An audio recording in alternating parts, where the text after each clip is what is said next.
चला तर मंडळी, आज बनवूया कुरकुरीत अशी तिखट शेव। त्यासाठी मी चण्याचं पीठ घेतलं आहे अर्धा किलो, एकदम बारीक दळलेलं।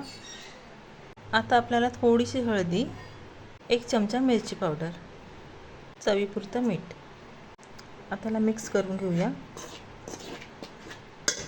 शेवचा मसाला बनवायला 1 चमचा मी ओवा घेतला आहे, 1 चमचा मी जिरे घेतले आणि 5-6 लसणाच्या पाकळ्या। थोडंसं पाणी टाकून याला आपल्याला बारीक पेस्ट करून घ्यायची आहे।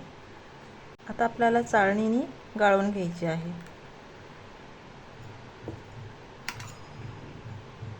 हे लसूण आणि जिरे ओव्याचं पाणी आहे, हे देखील यात टाकून घेऊया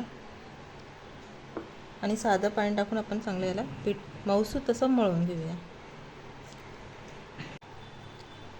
वरून थोडंसं साधं पाणी टाकून पीठ मळून घेते।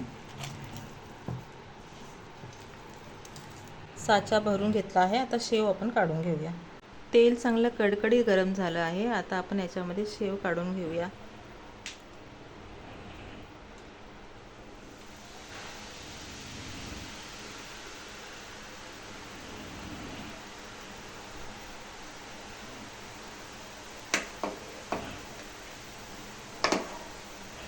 शेवचे बुडबुडे कमी झाले तर याला पलटी मारून घ्यायची।